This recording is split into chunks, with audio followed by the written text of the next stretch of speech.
One thing about marriage, folks. Many are made in heaven, but there are others that are unmade by the fourth application of the vow, unto death do us part.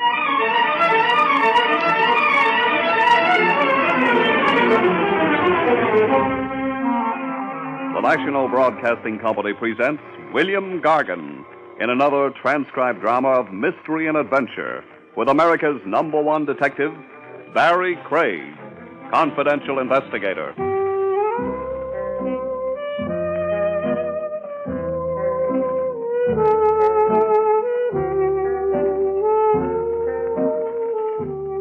Barrie Craig speaking. That's the name, Barrie Craig. You rent an office on the 3rd floor of the old Mercantile building. You've got a city license which says you're a confidential investigator. So, most of your life, you sit around and wait. Some of the guys in the business hire blondes and call them secretaries. Others confide in cab drivers, bend bartenders' ears, even buy dictating machines. Maybe it helps them forget that they're the loneliest guys in the world, because nobody really talks to you.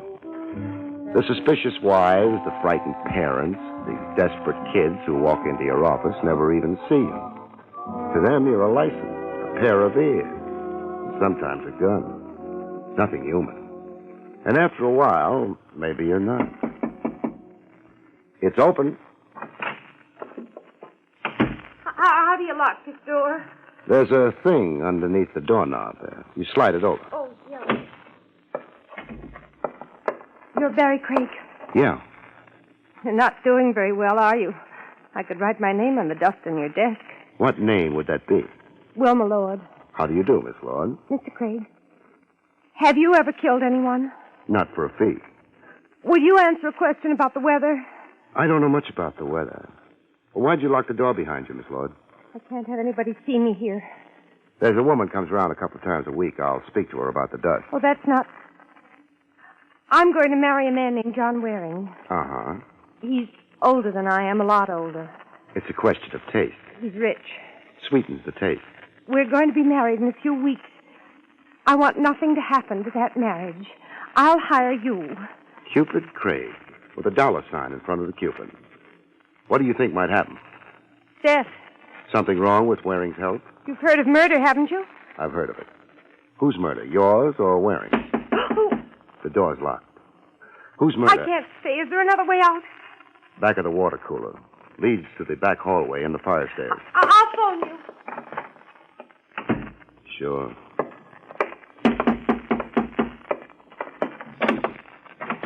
Yeah? Get out of my way. That gun a little heavy for you? I said... Okay.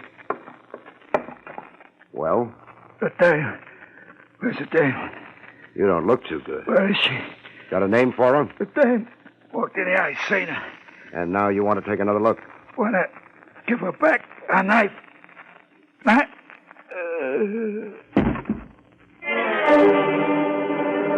The floor stopped him. I kicked the door shut behind him. The knife he'd mentioned was angling out between his shoulder blades. I didn't want anybody to confuse him with a client.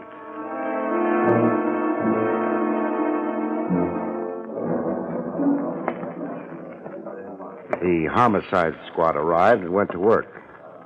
I don't like watching the boys. They're too smooth. I start thinking of all the stiffs they've practiced on. I shut my eyes. Are we boring you, Craig? Lieutenant Rogers, I've seen it all before. Too bad. If only we could work out an entirely new approach. Then perhaps you'd watch us, Stop being so tough, Trav. Everybody's forgiven you for having gone to college. Thanks. You're welcome. Craig, the story's no good. The only one I've got on hand. I'll tell you why it's no good. The punk there with the knife in his back was on the Harry Otis payroll. Oh? Wilma Lord is on the Otis payroll. Must be a large payroll. Among his varied and largely illegal activities, Otis also runs a supper club over on the east side. The Gilded Lily. Mm-hmm. You can have Wilma Lord for supper there 6 nights a week and twice on Sundays. It's too early for supper. The last couple of months, Otis has been very busy. Covering up. The Crime Commission? The Crime Commission. Mr. Otis is a very large target for them. He's been doing his best to shrink recently. Wilma Lord could have come to you because she planned to concertize with the commission and wanted protection. Why me? You're big. You're good-natured. And, well... I'm stupid? No. But you like to believe people when they give you a chance to. What about the Waring angle?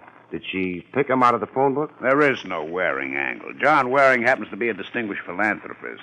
That means a guy with so much money he can give some of it away. Thanks for the translation. I still believe Wilma Lord's story. Why? Because she's young, beautiful? Because she looked you straight in the eye when she told you all? No, Trav. Because she was nasty.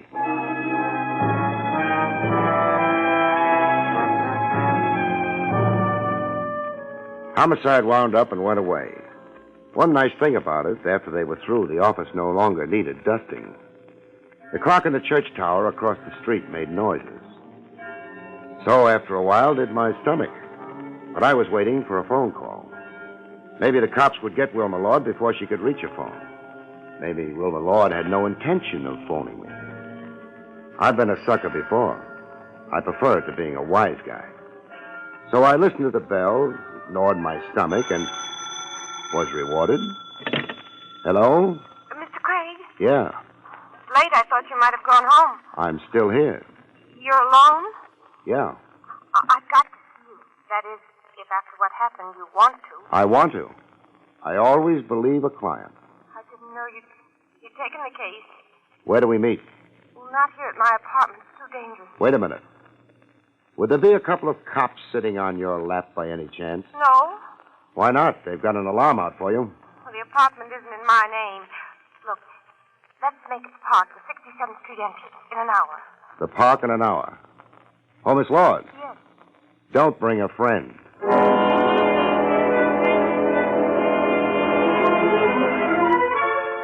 I locked the office door. Nothing in the office worth stealing, but this way, maybe I could tempt a burglar. I felt underprivileged. I'd never been burgled.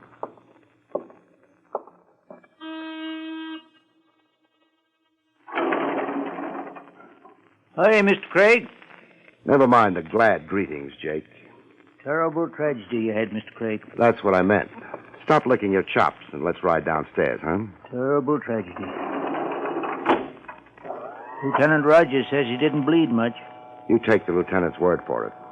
By the way, Jake, did the corpse come up in the elevator? Lieutenant asked me that. A coincidence. Did he? Yeah.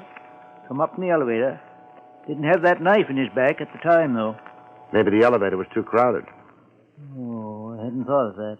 How about the girl? She come up the same trip? Lieutenant asked me that, too. Whatever made you give up that farm in Vermont, Jake? Got tired of watching the Four Seasons. What I told the lieutenant was maybe she did come up in the elevator, but I didn't see her. Uh-huh. How about opening the door? And if she was young and pretty, like the lieutenant said, why, I'd have spotted her. Sure, after all your experience with the Four Seasons. Jake, how about... Oh, I keep forgetting. Mr. Craig, Yeah? in case anybody stops around and asks for you, what'll I tell them? Tell them I'm out checking a season. Good night, Jake.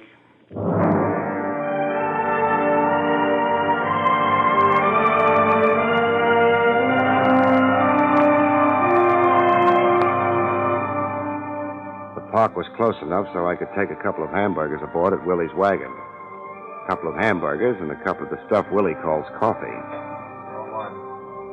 Willie keeps his coffee urn shined. I was facing it. What I saw in the urn looked like what you see in the distorting mirrors in the Coney Island funhouse, except not so funny. Willie!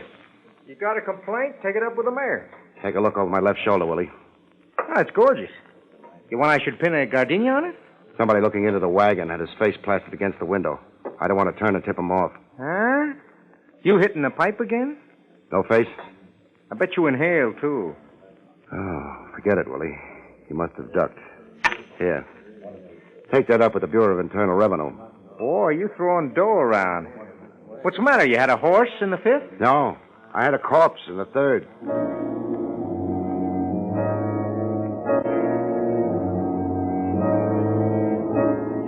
The park was half a dozen blocks over and west. I couldn't spot a tail on me, which didn't mean a thing.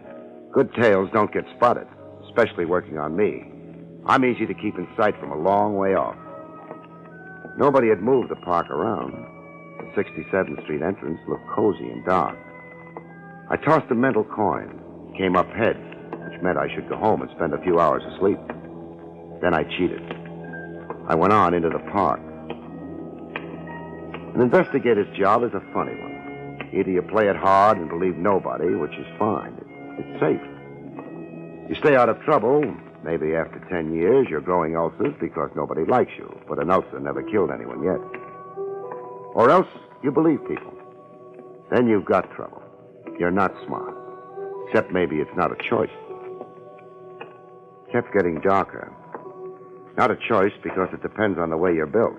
The way I'm built, you stick your neck out. I did. Only warning was a slide of feet on the gravel path.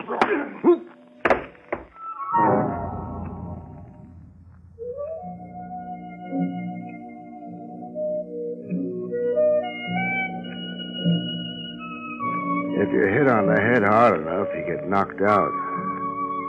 All you remember afterwards is getting up. It's a memory you're willing to trade cheap.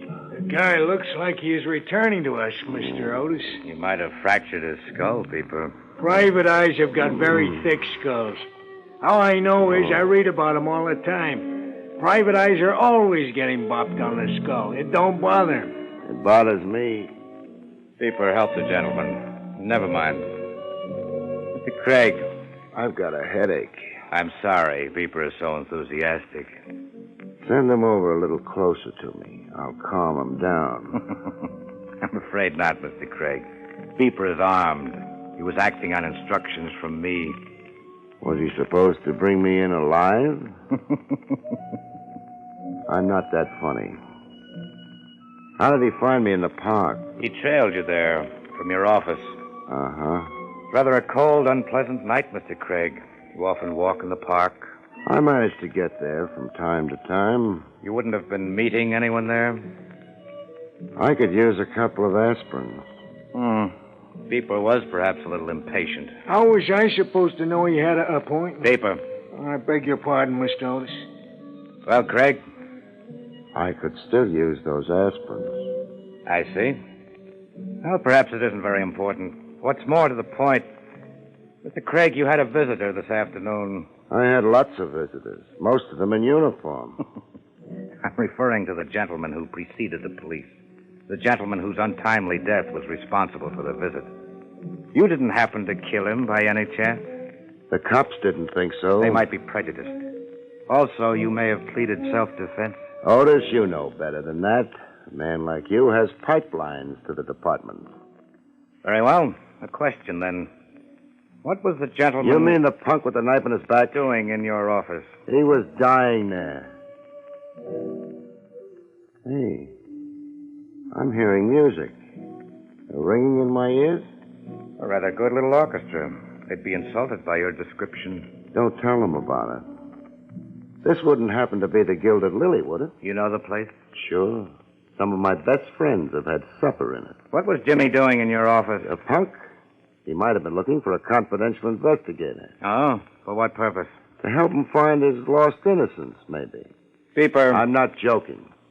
What job was he doing for you? What makes you think he was doing anything at all for me? He was on your payroll. Indeed. The cops told me. They're blabbermouths.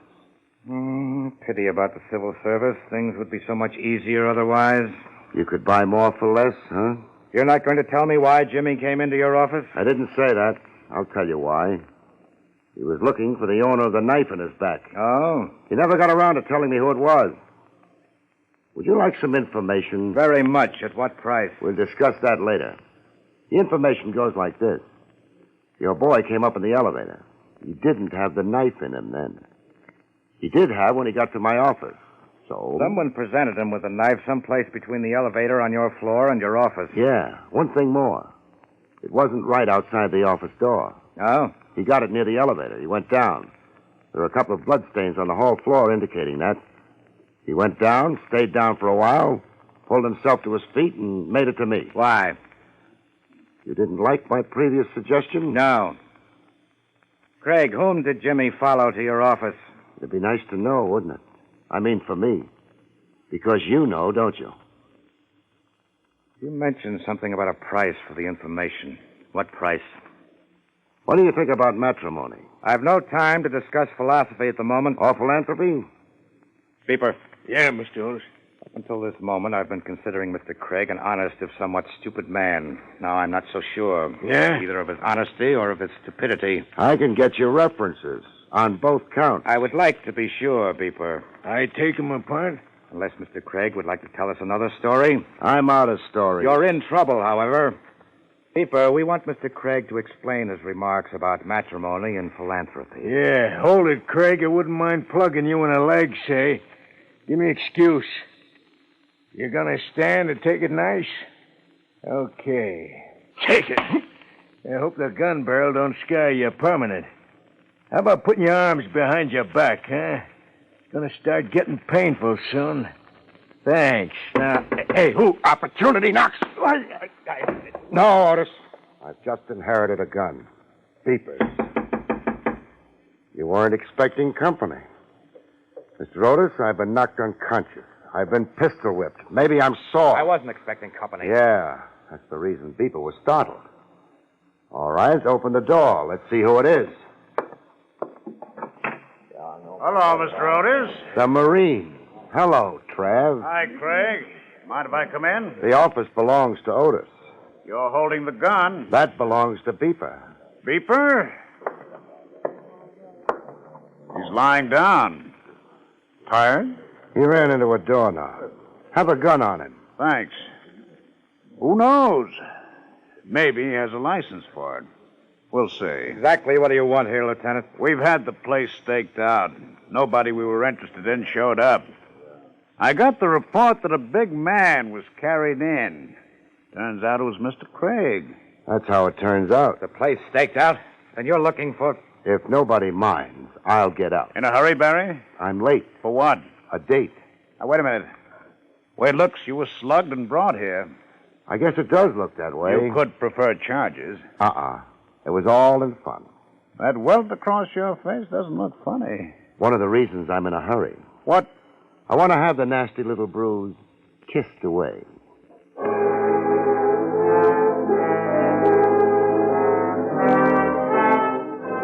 Lieutenant Rogers didn't argue with me. He wanted conversation with Otis and Beeper.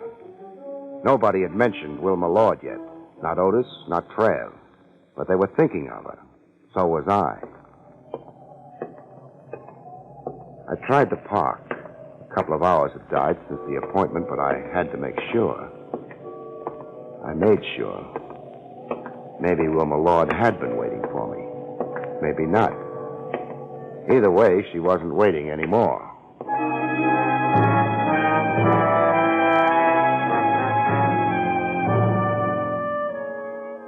Trav would annoy Otis for a while.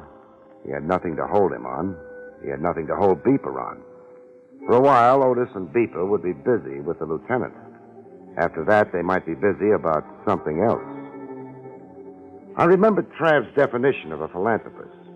I could use some money.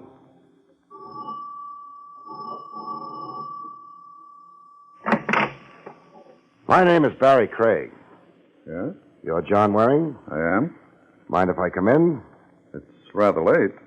So late you sent the butler to bed, huh? Well, that is hardly... Who did you say you were? Barrie Craig. Should I know you? Yes, Why? because you're a philanthropist. Good night. I didn't finish. Because you're a philanthropist about to get married. Come in. Thanks. In here, if you please.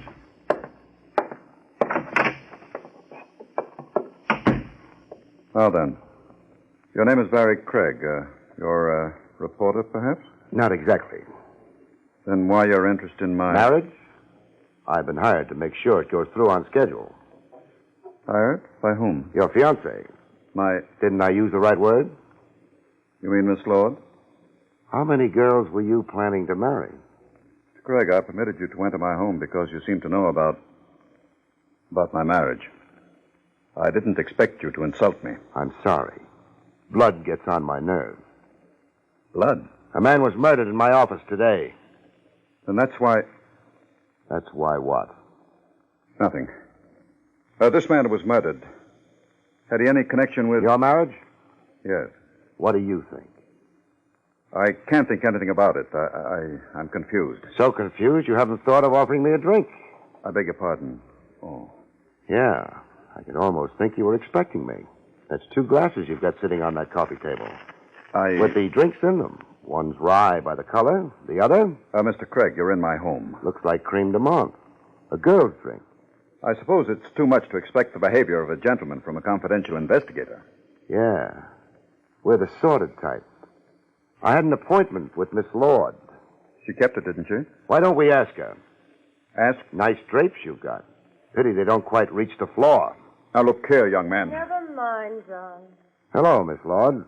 Hello. Did you decide the park was too cold at this time of the year?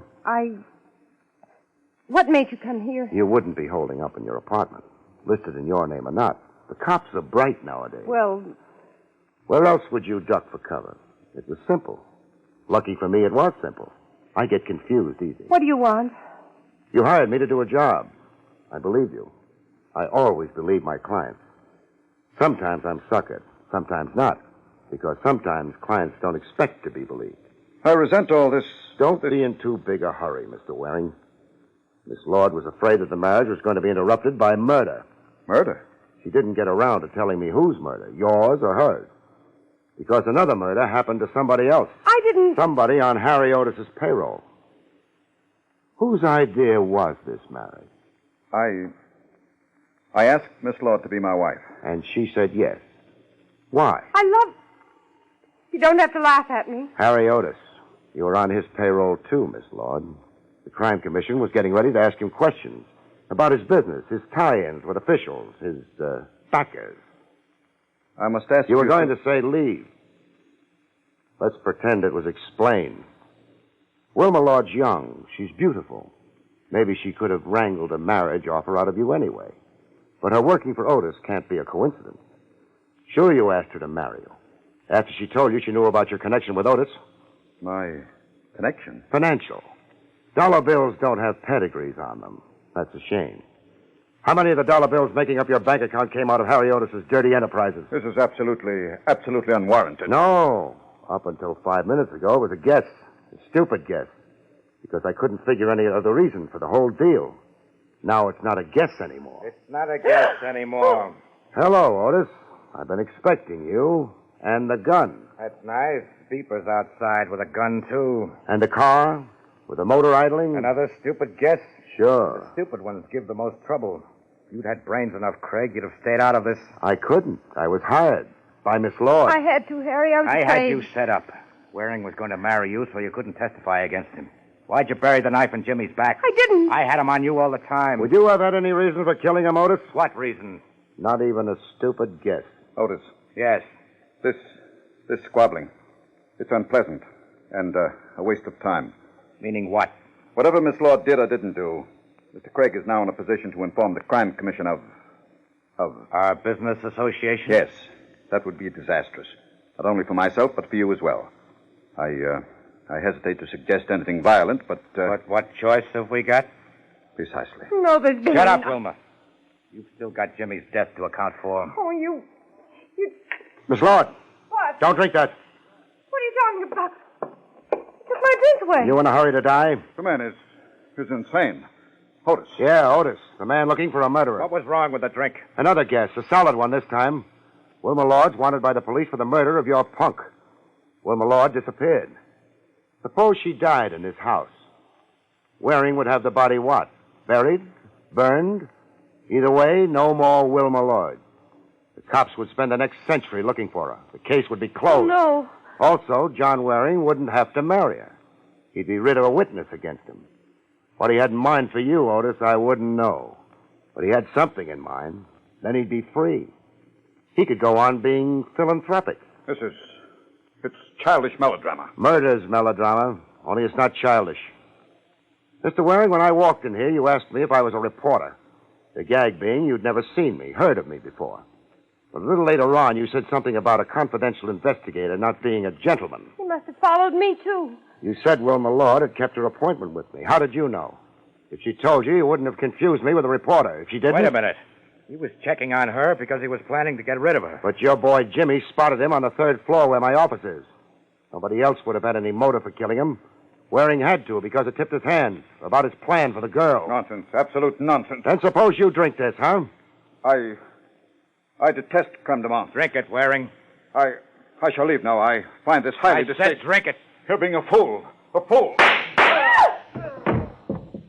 Had to be done. Done. The reason I knew the drink was poisoned. Take a sniff at it, Otis. Don't bother. A deep sniff. So sorry. Got it in your eyes. Thanks for the gun. You... Mustn't lose your temper. Waring killed Jimmy. Sure. But you had to kill Waring, didn't you? If you turned him over to the cops, he'd have blabbed. The crime commission. Beeper! Beeper?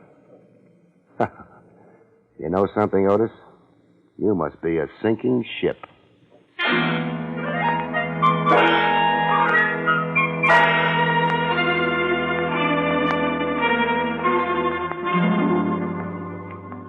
That was it. All wound up, I went home, I slept. The next day, I was back on the third floor, being lonely. How do you lock this door? There's a thing underneath the doorknob. Oh, you remembered. Somebody following you again? No. I just don't want to be interrupted. At what? Thanking you. I don't have any money. I'm not marrying a rich man anymore. But I don't think you'll mind. Oh. I always believe a client. Good night, folks. See you next week.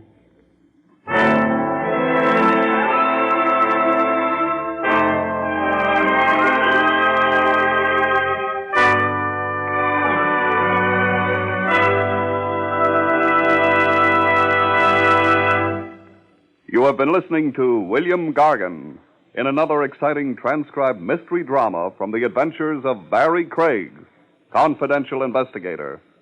Tonight's story, The Case of the Borrowed Knife, was written by Lou Vitez.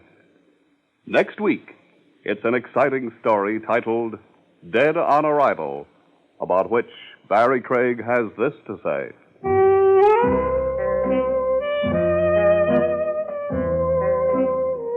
Next week, I devote my time to a bashful blonde, an escaped lunatic, and a stone-cold corpse. And, brother, is it murder? See you next week, folks.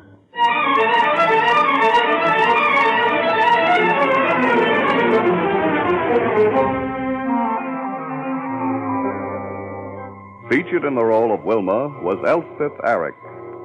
Barrie Craig, starring William Gargan, is under the direction of Hyman Brown. This is Don Pardo speaking.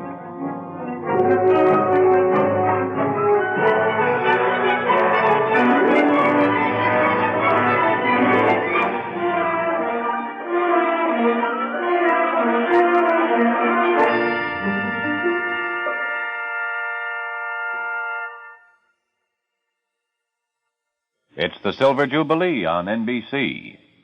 This Sunday night, be sure to hear The Big Show with a full 90 minutes of outstanding entertainment. This Sunday, The Big Show will present such stars as Sophie Tucker, Morton Downey, Ann Sheridan, Jerry Lester, and your glamorous, unpredictable hostess, Tallulah Bankhead.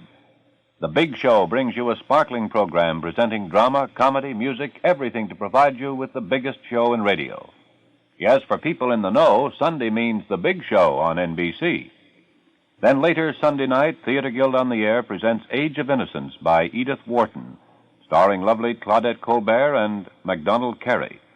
Yes, there's 60 minutes of top-flight drama coming your way this Sunday as Theater Guild on the Air brings you Age of Innocence. And for photos as well as feature articles on your favorite NBC stars, be sure to buy the current NBC Silver Jubilee issue of Radio TV Mirror magazine. This Sunday, hear the best, hear The Big Show, and Theater Guild on the Air, both on this, your NBC station.